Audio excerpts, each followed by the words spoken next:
नमस्कार दोस्तों।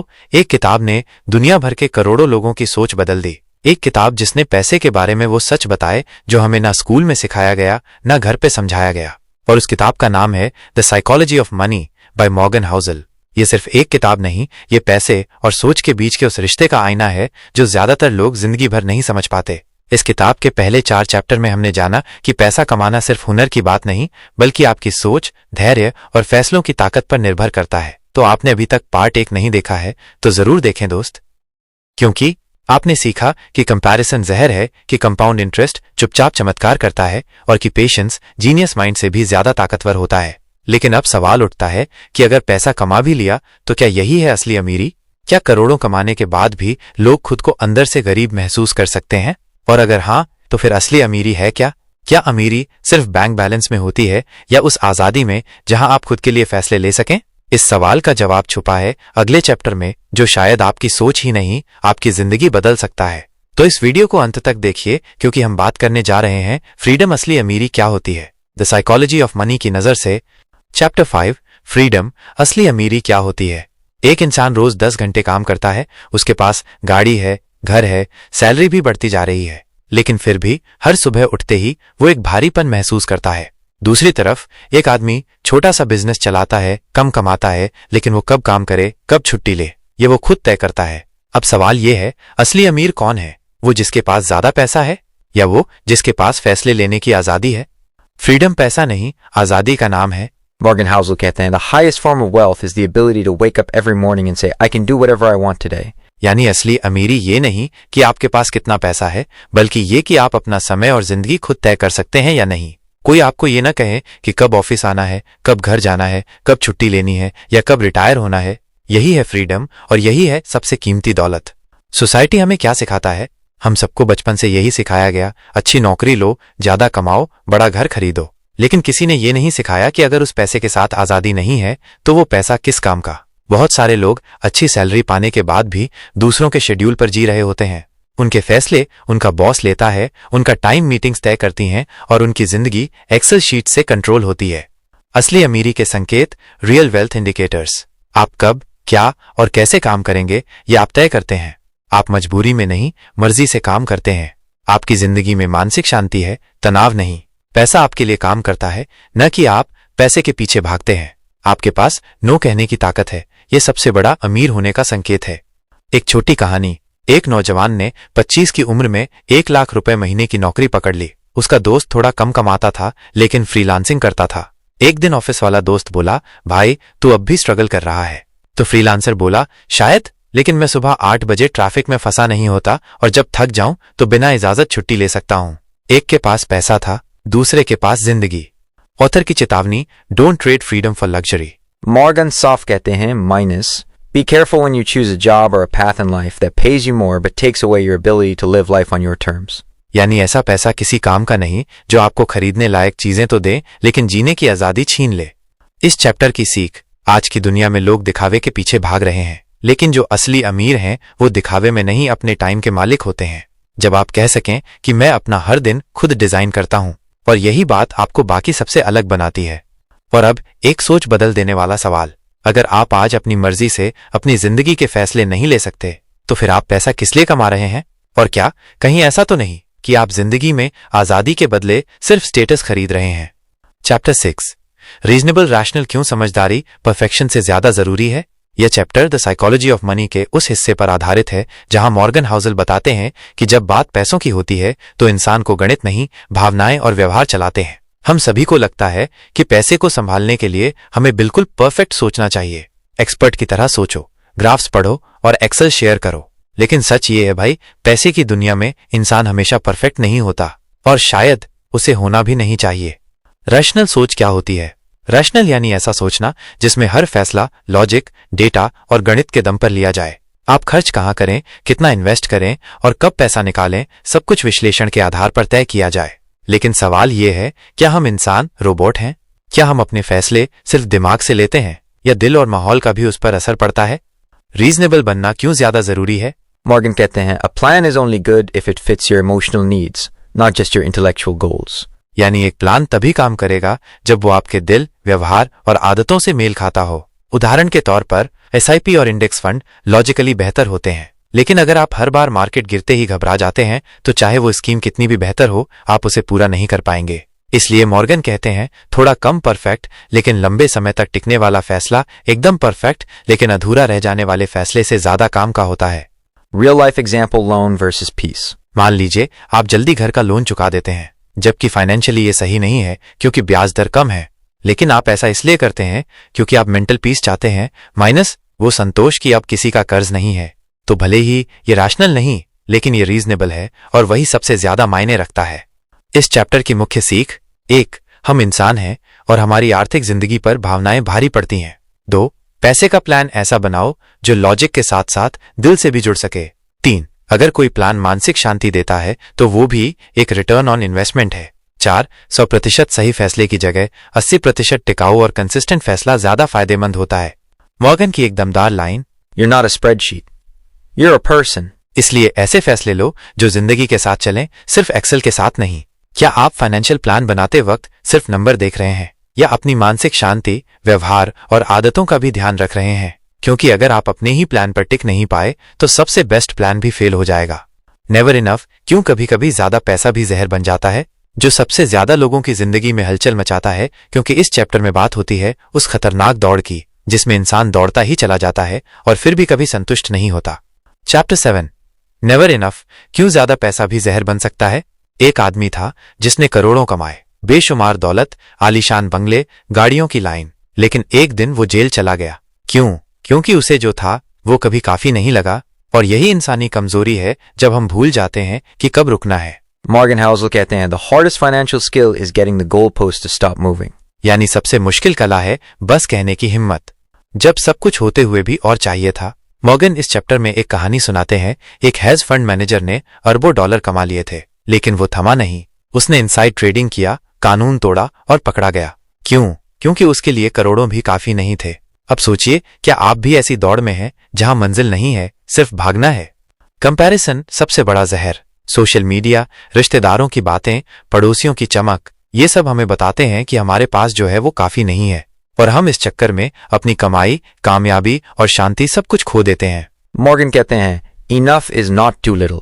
It's realizing you don't need more to be happy. यानी इनफ का मतलब कमी नहीं है, इनफ का मतलब है सुकून। इस चैप्टर की अहम सीख: 1. अगर आपके लिए कभी भी काफी नहीं है तो कोई पैसा, कोई चीज कभी संतोष नहीं दे सकती। 2. पैसा कमाना जरूरी है, लेकिन कहाँ रुकना है ये तय करना और भी जरूरी है। 3. कंपैरिजन से दूर रहो, क्योंकि दूसरों की चमक आपकी असली कीमत छीन लेती है। क्या है असली अमीरी? मॉर्गन बार बार एक बात पर जोर देते हैं, पैसे से शांति मिल सकती है, लेकिन शांति तब मिलती है जब हम इनफ कहना सीखें। अपने लिए एक लिमिट तय करो, क्योंकि बिना लिमिट की भूख अंत में सिर्फ अकेलापन, तनाव और पछतावा देती है। आज खुद से एक सवाल पूछो, क्या मैं पैसा कमा रहा हूं या किसी और से आगे निकलने के लिए खुद को जला रहा हूं? क्या मेरी मेहनत मेरे अंदर से आ रही है या मैं बस दुनिया को दिखाने के लिए दौड़ रहा हूं? अगर आपके पास सब कुछ है लेकिन फिर भी आप चैन से सो नहीं सकते, तो क्या आप वाकई अमीर हैं? और क्या खुशी कभी पैसे से खरीदी जा सकती है? Chapter 8 wealth is what you don't see. असली अमीरी वो होती है जो दिखाई नहीं देती। गली में खड़ी BMW महंगे कपड़े या इंस्टाग्राम पर फ्लॉन्ट की गई लग्जरी लाइफ, क्या यही है असली अमीरी, या ये सिर्फ उस पैसे का प्रदर्शन है जो अब खर्च हो चुका है? Morgan Housel कहते हैं, Spending money to show people how much money you have is the fastest way to have less money. यानी जो दिखता है वो अक्सर असली दौलत नहीं होता। वेल्थ vs रिच, फर्क समझो। रिच वो होता है जिसके पास बहुत सारी चीजें हैं जो दिखती हैं, गाड़ी, महंगे गैजेट्स, छुट्टियां, लग्जरी। लेकिन वेल्थ वो है जो नजर नहीं आती, investments, savings, emergency funds, time freedom, peace of mind. अमीरी दिखती है, दौलत छुपी होती है। दिखावे की भूख सबसे बड़ा नुकसान। बहुत लोग पैसे कमाते हैं लेकिन वो बचाते नहीं, क्योंकि वो दिखाने में लगे रहते हैं कि उनके पास कितना पैसा है। महंगे फोन खरीद लेना आसान है, लेकिन उसी पैसों को SIP में लगाना सोच की ऊंचाई है। जो पैसा आप खर्च कर चुके हैं वो आपका नहीं रहा, लेकिन जो पैसा आपने बचाया है और जो आपकी आजादी और सुरक्षा के लिए काम कर रहा है, वही आपकी दौलत है। ऑथर की एग्जाम्पल, मिलियनेयर दिखे नहीं, बना रहे। मॉर्गन बताते हैं कि सबसे अमीर लोग अक्सर साधारण तरीके से रहते हैं, न फ्लैशी गाड़ी, न डिजाइनर कपड़े, क्योंकि उनकी दौलत दिखावे में नहीं, उनके बैंक अकाउंट और इन्वेस्टमेंट्स में होती है। और यही वजह है कि वो लंबे समय तक अमीर रहते हैं। इस चैप्टर की गहरी सीख: 1. जो चीज दिख रही है वो खर्च हो चुकी है।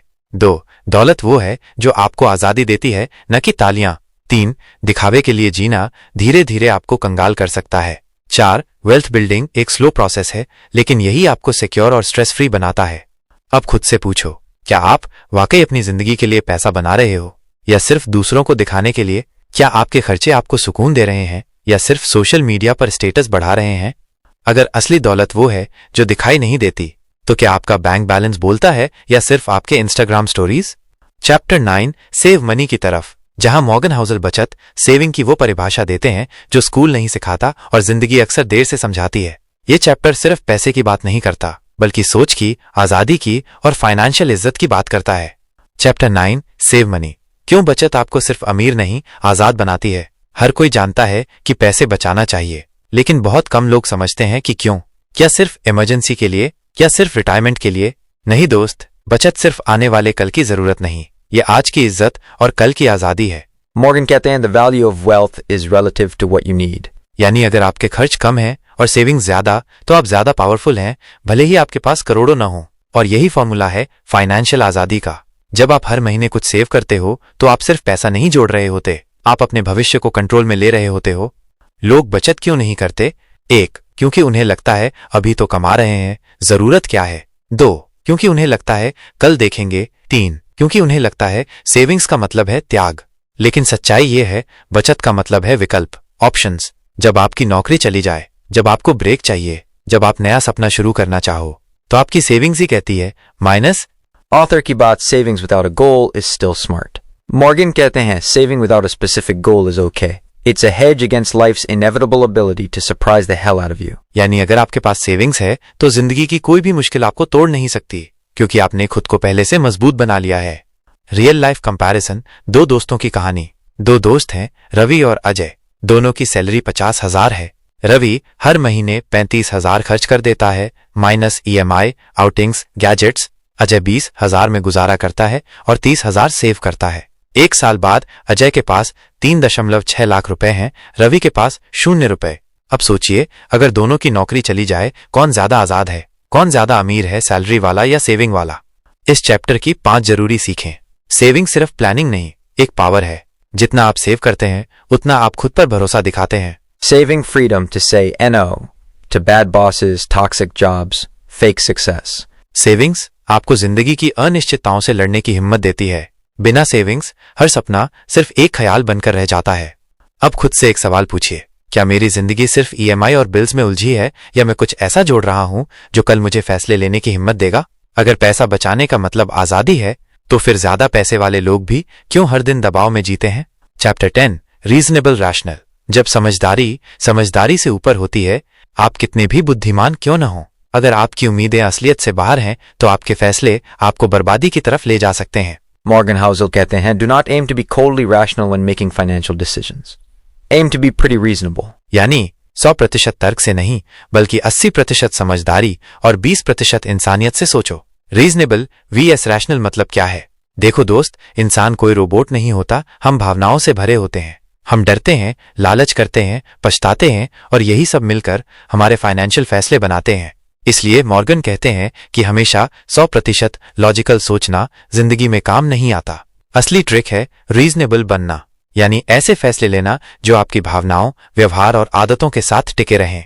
मान लीजिए आप हर बार मार्केट के हिसाब से बिल्कुल परफेक्ट डिसीजंस लेना चाहते हो, कब खरीदना है, कब बेचना है, लेकिन आप भूल जाते हो कि मार्केट वॉलेटाइल है, आप इंसान हो और डर हमेशा हावी रहेगा। इसीलिए आपको ऐसे डिसीजंस लेने हैं जो आप लंबे समय तक फॉलो कर सको। थोड़ा कंजर्वेटिव बनो, थोड़ा रियलिस्टिक बनो, लेकिन कंसिस्टेंसी मत छोड़ो। रियल लाइफ लर्निंग मॉर्गन ने अपनी किताब में बताया, वो कई बार जानते हैं कि उनका डिसीजन 100% लॉजिकल नहीं है, लेकिन वो जानते हैं कि वो उसे टिकाकर रख सकते हैं, इसलिए वो रीजनेबल फाइनेंस को ही प्राथमिकता देते हैं। यही स्ट्रैटेजी उन्हें फाइनेंशियल रूप से जिंदा और मेंटली स्टेबल बनाए रखती है। इस चैप्टर की 5 जरूरी सीखें।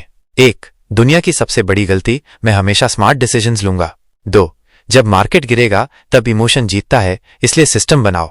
3. सक्सेस उन्हीं को मिलती है जो रीजनेबल रहकर कंसिस्टेंट रहते हैं। 4. आपकी आदतों और प्लान के बीच तालमेल होना चाहिए। 5. कभी कभी परफेक्ट नहीं, सस्टेनेबल सोचना ही जीत है। अब खुद से एक सवाल पूछो, क्या मैं अपनी जिंदगी और पैसे के फैसले खुद की कैपेसिटी के हिसाब से ले रहा हूं, या किसी आइडियल इमेजिनरी इंसान की तरह बिहेव करने की कोशिश कर रहा हूं? अगर समझदारी परफेक्शन से बड़ी चीज है, तो क्या हम अपनी जिंदगी में कुछ गलतियों को सीख समझकर एम्ब्रेस कर सकते हैं? चैप्टर 12 यूल चेंज, जब आपकी सोच और जरूरतें बदल जाती हैं। द साइकोलॉजी ऑफ मनी के उस चैप्टर पर जहां मॉर्गन हाउसल एक कड़वी लेकिन बेहद जरूरी सच्चाई बताते हैं, आप आज जो चाहते हैं जरूरी नहीं कि 10 साल बाद भी वही चाहें। और अगर आपने इस बात को नहीं समझा, तो आपके सारे फाइनेंशियल प्लान्स एक दिन बेमतलब हो सकते हैं। जरा सोचिए, क्या आप आज भी वही इंसान हैं जो 5 साल पहले थे? शायद नहीं। आपकी सोच बदली, जिम्मेदारियां बदली, सपने बदलें और डर भी बदले। और अगर आप खुद बदल गए, तो आपके पैसे के फैसले अब भी वैसे क्यों रहें जैसे 5 साल पहले थे? हमेशा बदलने वाला इंसान इक्वल्स हमेशा बदलने वाली जरूरतें। Morgan Housel कहते हैं, Long-term planning is harder than it seems because people's goals and desires change over time. यानी जब आप 25 की उम्र में रिटायरमेंट की प्लानिंग करते हैं, तो आप एक ऐसे इंसान के लिए सोच रहे होते हैं जो आप अभी खुद भी नहीं जानते। और यही सबसे बड़ा खतरा होता है। आप आज के वर्जन से फैसले लेते हैं, जबकि कल का वर्जन आपसे बिल्कुल अलग हो सकता है। आपने सोचा था कि आप टेक में रहेंगे, लेकिन अब आप टीचिंग में आना चाहते हैं। आपने स्टॉक मार्केट में एग्रेसिव इन्वेस्ट किया था, लेकिन अब फैमिली है, रिस्क लेने का पेशेंस नहीं। आपने सोचा था 10 साल में खुद का घर लोगे, लेकिन अब आप ट्रैवल लाइफस्टाइल पसंद करने लगे हो। तो क्या पहले लिया गया डिसीजन गलत था? नहीं, वो उस समय के लिए ठीक था, लेकिन अब वो आउटडेटेड है। Morgan कहते हैं, Planning is important, but the most important part of every plan is to plan on the plan not going according to plan. यानी आप चाहे जितना बढ़िया प्लान बना लो, आपको ये मानकर चलना पड़ेगा कि कल आप बदल सकते हो, और इसलिए आपके प्लान में फ्लेक्सिबिलिटी होनी चाहिए। जो रिजिड है वो टूटेगा, और जो लचीला है वो हर बदलाव में टिकेगा। इस चैप्टर की 5 जरूरी सीखें। आपकी सोच और जरूरतें समय के साथ बदलेंगी, ये तय है। फाइनेंशियल प्लान्स को समय समय पर अपडेट करना जरूरी है। आज के गोल्स पर रिजिड मत रहो, कल की जिंदगी अलग दिखेगी। आई वॉज रॉन्ग कहने की हिम्मत ही असली ग्रोथ है। फ्लेक्सिबिलिटी ही फाइनेंशियल कॉन्फिडेंस की असली कुंजी है। अब खुद से एक सवाल पूछो, क्या मैं अपने फाइनेंशियल डिसीजंस आज की जरूरतों पर टिका रहा हूं, या मैं उस बदलाव की भी तैयारी कर रहा हूं जो शायद कल मुझे खुद नहीं पहचानने देगा? अगर हम खुद को समय के साथ बदलते हुए नहीं पहचानते। चैप्टर 13 नथिंग्स फ्री, जो भी पाना है उसकी कोई न कोई कीमत जरूर देनी पड़ेगी। अब हम पहुंच चुके हैं द साइकोलॉजी ऑफ मनी के उस मोड़ पर जहां मॉर्गन हाउसल हमें एक बेहद जरूरी बात सिखाते हैं। इस दुनिया में कुछ भी फ्री नहीं है। हर चीज की एक कीमत होती है, चाहे वो हमें दिखे या न दिखे। जब भी हम कोई चीज फ्री में पाते हैं, हम खुश हो जाते हैं। लेकिन Morgan Housel कहते हैं, Nothing worthwhile is free. Everything has a price, but not all prices appear on labels. यानी जिंदगी में कोई भी वैल्यूएबल चीज फ्री में नहीं मिलती। हाँ, उसकी कीमत शायद पैसे में नहीं हो, लेकिन वो कीमत होगी समय, तनाव, धैर्य, त्याग या रिस्क के रूप में। मान लो आपने स्टॉक मार्केट में इन्वेस्ट किया और 10 साल में रिटर्न मिला 15% CAGR। बहुत बढ़िया लगता है ना? लेकिन उसका प्राइस क्या था? मार्केट क्रैश के टाइम पैनिक संभालना, दूसरों की तुलना से खुद को रोकना, कई बार लॉसेस झेलकर भी टिके रहना, ये सब फी थी जो आपने दी। Morgan कहते हैं, Volatility is the price of admission to good returns. Cost को दर्द नहीं, एंट्री फी समझो। जैसे हम अम्यूजमेंट पार्क में एंट्री फी देकर अंदर जाते हैं, वैसे ही पैसा कमाने के रास्ते में भी एक एंट्री फी होती है। घबराहट, अनिश्चितता, अस्थिरता और इंतजार। लेकिन दिक्कत तब होती है जब हम इस फी को पेन समझ लेते हैं और भाग जाते हैं। फिर हम कहते हैं मार्केट से डर लगता है, बिजनेस रिस्की है, लेकिन ये डर नहीं है, यही तो प्राइस है जो चुकानी पड़ती है। शॉर्टकट्स, हाँ, लेकिन उनसे भी दाम वसूला जाता है। कभी कभी लोग सोचते हैं मैं स्मार्ट बनूंगा, शॉर्टकट लूंगा, लेकिन मॉर्गन कहते हैं हर शॉर्टकट का एक छुपा हुआ कॉस्ट होता है। जल्दी पैसे कमाने की कोशिश में आप पीस खो सकते हैं, किसी को धोखा देकर आप अपना सेल्फ रिस्पेक्ट खो सकते हैं, और अगर आपने पेशेंस नहीं दिखाया तो आप लॉन्ग टर्म रिवॉर्ड्स खो सकते हैं। इस चैप्टर की 5 जरूरी सीखें। 1. हर वैल्यूएबल चीज की कोई ना कोई कीमत होती है, माइनस जो दिखती नहीं। 2. Risk, stress, patience. ये हिडन पेमेंट्स हैं सक्सेस की। 3. दर्द से भागो मत, उसे प्राइस समझकर स्वीकार करो। 4. शॉर्टकट्स टेम्पटिंग होते हैं, लेकिन उनका भी कॉस्ट होता है। 5. रियल वेल्थ पेशेंस, कंसिस्टेंसी और पेन सहने की कैपेसिटी से बनती है। अब खुद से एक सवाल पूछो, क्या मैं उस कीमत को समझ रहा हूं जो मुझे अपने सपनों के बदले चुकानी पड़ रही है, या मैं अभी भी फ्री में सब कुछ पाने के ख्वाब देख रहा हूं? अगर हर चीज की एक कीमत है, तो क्या हम उन चीजों को खरीदने की कोशिश कर रहे हैं जो हमें जरूरत नहीं, बस दिखावे के लिए चाहिए? यू और एमी, दूसरों से तुलना क्यों आपको गरीब महसूस कराती है? चैप्टर 14 यू और मी, दूसरों की दौलत देखकर खुद को गरीब समझने की गलती। आपने कभी इंस्टाग्राम, फेसबुक या यूट्यूब पर किसी की गाड़ी, घर या लग्जरी लाइफ देखी है और फिर खुद से सवाल किया मैं क्यों पीछे हूं? अगर हाँ तो आप अकेले नहीं हो दोस्त। Morgan Housel कहते हैं, We all do financial planning, but we forget that we're comparing our situation to people who live a completely different reality. यानी हम अपनी अंदरूनी जरूरतों को दूसरों की बाहरी चमक दमक से मापने लगते हैं और वहीं से शुरू होता है असली नुकसान। असली दिक्कत क्या है? तुलना।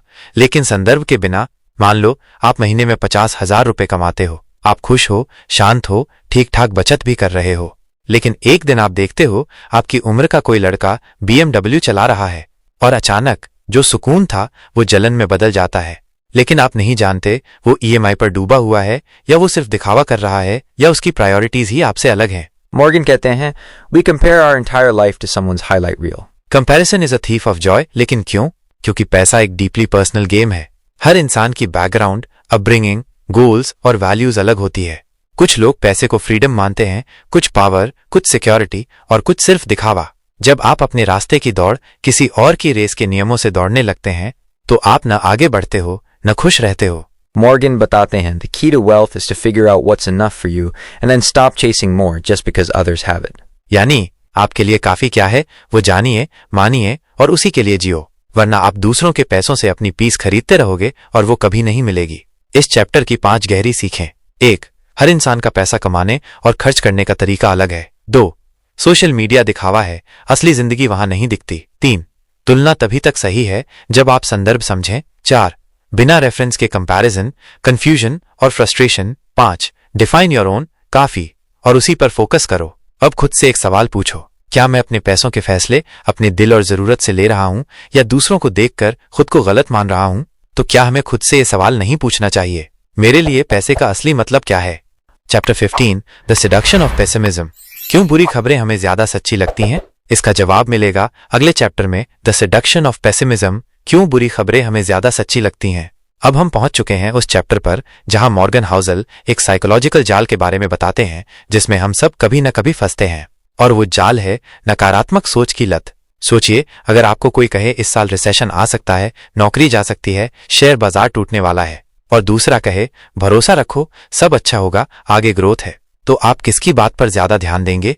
शायद पहले वाले की, क्योंकि इंसान की फितरत ही ऐसी है। हम बुरी खबरों को ज्यादा गंभीरता से लेते हैं क्योंकि वो हमें डराती हैं और डर हमारे दिमाग में सबसे तेजी से दर्ज होता है। Morgan कहते हैं, Pessimism sounds smarter. Optimism often sounds like a sales pitch. यानी अगर कोई आपको कहता है कि चीजें बेहतर होंगी, आप सोचते हो ये तो बस हिम्मत बंधा रहा है। लेकिन अगर कोई कहता है कि बर्बादी आ रही है, आप सीरियस हो जाते हो, और यहीं से शुरू होता है डर का कारोबार। स्टॉक मार्केट में डर ज्यादा बिकता है।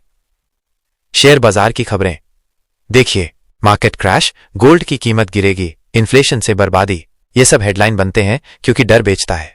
लेकिन रेयरली कोई कहता है बाजार की गिरावट एक अपॉर्चुनिटी है, क्योंकि ऑप्टिमिज्म बोरिंग लगता है लेकिन लंबे समय में वही काम आता है। क्यों होता है ऐसा? The survival brain.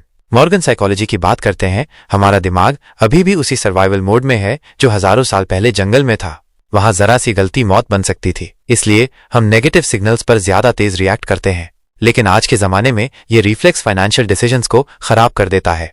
हम अच्छे मौके से डरते हैं और खुद को नुकसान में डाल देते हैं। Morgan कहते हैं, Progress happens too slowly to notice, but setbacks happen too fast to ignore.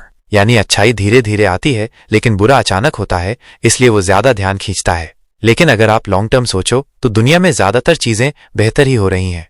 इसलिए डर से नहीं, विश्वास से चलो, लेकिन आंखें खुली रखकर। इस चैप्टर की 5 पक्की सीखें। 1. बुरी खबरें हमें इंस्टेंटली डराती हैं, इसलिए ज्यादा ध्यान खींचती हैं। 2. मीडिया और मार्केट डर बेचते हैं ताकि अटेंशन मिले। 3. इंसानी दिमाग खतरे को जल्दी पकड़ता है, लेकिन हर खतरा असली नहीं होता। 4. ऑप्टिमिज्म धीरे चलता है, लेकिन सच्ची वेल्थ वही बनाता है। 5. लॉन्ग टर्म भरोसा और डिसिप्लिन से बड़ा कोई फायदा नहीं। अब खुद से एक सवाल पूछो, क्या मैं डिसीजंस डर के आधार पर ले रहा हूं या मैंने समय को अपना एलाई बना लिया है? अगर डर हमें हर बार सही सोचने से रोक देता है तो क्या हम पैसे को समझ ही नहीं सकते जब तक हम खुद को नहीं समझते? Chapter 16, confessions. जब लेखक खुद अपनी गलतियां मानता है। अब हम पहुंच चुके हैं द साइकोलॉजी ऑफ मनी के अंतिम चैप्टर पर। यह सिर्फ एक चैप्टर नहीं है, ये लेखक मॉर्गन हाउसल की आत्मस्वीकृति है जहां वो अपने अनुभवों से निकली हुई सबसे ईमानदार बातें हमारे साथ साझा करते हैं। सोचो दोस्त, जब कोई इंसान जो पूरी दुनिया को पैसा समझा रहा है, अगर वही माने कि मैं भी कई बार गलत था, तो ये सिर्फ विनम्रता नहीं, ये सच्चाई की मिसाल होती है। मॉर्गन हाउसल अपने आखिरी अध्याय में ये कबूल करते हैं कि उन्होंने अपनी जिंदगी में कई बार पैसों को लेकर फैसले लॉजिक से नहीं, इमोशन से लिए, और यही सच दुनिया के सबसे बड़े इन्वेस्टर्स से लेकर आम इंसान तक हर किसी पर लागू होता है। मॉर्गन कहते हैं, मैंने कभी भी सबसे ज्यादा रिटर्न पाने की कोशिश नहीं की, मैंने पीस ऑफ माइंड पाने की कोशिश की। यानी हर इंसान को अपनी लाइफस्टाइल, प्रायोरिटीज, फैमिली बैकग्राउंड और कंफर्ट को देखकर फाइनेंशियल डिसीजंस लेने चाहिए, और ये मान लेना कि जो किसी और के लिए सही है वही आपके लिए भी सही होगा। ये सबसे बड़ा धोखा है। 2. मुझे पता है मैं थोड़ा घाटे में हूं लेकिन मैं खुश हूं। मॉर्गन मानते हैं कि उन्होंने कई बार ज्यादा रिटर्न देने वाले ऑप्शंस छोड़ दिए। उन्होंने कॉम्प्लेक्स इन्वेस्टिंग के बजाय सिंपल, रिस्क फ्री तरीका चुना, क्योंकि उनका मकसद था नींद में शांति। और ये एक बहुत बड़ी सीख है कि पैसा आपको टेंशन दे तो वो पैसे की दौलत नहीं, वो बस एक बोझ है। 3. You don't need to be a genius, just be consistent. Morgan खुद को एवरेज इन्वेस्टर मानते हैं। उन्होंने न तो सबसे बड़ी डील्स की, न ही सबसे कॉम्प्लेक्स स्ट्रैटेजीज अपनाई, लेकिन फिर भी उन्होंने वेल्थ बनाई क्योंकि उन्होंने एक चीज अपनाई, डिसिप्लिन और लॉन्ग टर्म पेशेंस। मॉर्गन कहते हैं, अगर मैं ये मान लूं कि मुझे सब आता है तो मैं खुद के सबसे बड़े नुकसान की वजह बन जाऊंगा। इसलिए वो हर डिसीजन के साथ डाउट रखते हैं ताकि ब्लाइंड कॉन्फिडेंस उन्हें गिरा न दे। ये सीख सभी युवाओं के लिए बहुत जरूरी है कि पैसे के मामले में अहंकार सबसे खतरनाक दुश्मन है। इस अंतिम अध्याय की 5 गहरी बातें। 1. पैसा सबके लिए एक जैसा नहीं होता, पर्सनल फाइनेंस को पर्सनल ही रखो। 2. हाई रिटर्न से ज्यादा जरूरी है पीस ऑफ माइंड। 3. सिंपल और बोरिंग इन्वेस्टिंग ज्यादा कारगर होती है। 4. पेशेंस और कंसिस्टेंसी ही सबसे बड़ा जादू है। 5. ओवर कॉन्फिडेंस से बचो और हमेशा सीखते रहो। अब कुछ सुझाव ताकि इस किताब की सीख आपकी जिंदगी बदल दे। 1. अपनी जरूरतें खुद समझो, दूसरों को देखकर अपने डिसीजंस मत लो। 2. खर्च और निवेश के बीच संतुलन सीखो और जल्दबाजी से बचो। 3. हर फाइनेंशियल फैसले के पीछे इमोशन को पहचानो, क्या डर से तो डिसीजन नहीं ले रहे। 4. लंबी दौड़ के खिलाड़ी बनो, पेशेंस ही सबसे बड़ा पैसा बनाता है। 5. सीखना कभी मत छोड़ो, चाहे आप कम कमा रहे हो या ज्यादा, सीखते रहना जरूरी है। अंतिम सवाल जो आपकी सोच को बदल सकता है, क्या मैं पैसे को सिर्फ एक जरिया मानता हूं या मैंने पैसे को ही जिंदगी बना लिया है? क्योंकि पैसा सिर्फ आजादी लाने के लिए है, जिंदगी का मकसद बनने के लिए नहीं। आपका अगला कदम क्या हो सकता है? इस वीडियो के बाद बैठिए, सोचिए, अपना एक छोटा फाइनेंशियल प्लान बनाइए, छोटा सेविंग शुरू कीजिए और इमोशनल स्पेंडिंग बंद कीजिए। और अगर आपको ये किताब पसंद आई हो तो इसे दोबारा पढ़िए, हर बार कुछ नया समझ आएगा। दुनिया में हर कोई पैसा कमाने की दौड़ में है, लेकिन कितने लोग हैं जो पैसे को समझते हैं? हमने देखा पैसा सिर्फ कमाने की चीज नहीं है, ये सोचने की चीज है। और इस सोच को समझने के लिए हमें जरूरत है खुद को समझने की, अपने लालच को, अपने डर को, अपनी कंपैरिजन की आदत को, और उस सवाल को जो सबसे जरूरी है, मेरे लिए काफी कितना है। अगर आप चाहते हैं कि पैसा आपके लिए काम करे तो एक बात याद रखिए, पैसा कमाना स्किल है, लेकिन पैसा संभालना एक कला है। और वो कला तभी आती है जब आप सीखते हैं धैर्य रखना, तुलना छोड़ना और अपने फैसलों का मालिक बनना। अब आपकी बारी है दोस्त। अगर आपने इस वीडियो से कुछ भी सीखा, कोई एक बात जो दिल को छू गई हो, तो उसे अभी कमेंट में जरूर लिखिए। आपका एक कमेंट किसी और की सोच बदल सकता है। इस वीडियो को अपने उस दोस्त के साथ जरूर शेयर करो जो पैसा कमाना तो चाहता है लेकिन उसे पैसे की साइकोलॉजी की समझ नहीं है। और हाँ, अगर आप ऐसे ही वीडियोस जो आपकी सोच और जिंदगी बदल सकें देखना चाहते हैं तो सब्सक्राइब करना मत भूलिए, क्योंकि अगली वीडियो में हम फिर लाएंगे जिंदगी को बदलने वाली एक और किताब, एक और माइंडसेट और एक और मौका खुद को बेहतर बनाने का। आखिरी शब्द, पैसा सिर्फ जेब में नहीं होता दोस्त, असली दौलत उस सोच में होती है जो आपको हर मुश्किल में भी सही फैसला लेने की ताकत देती है।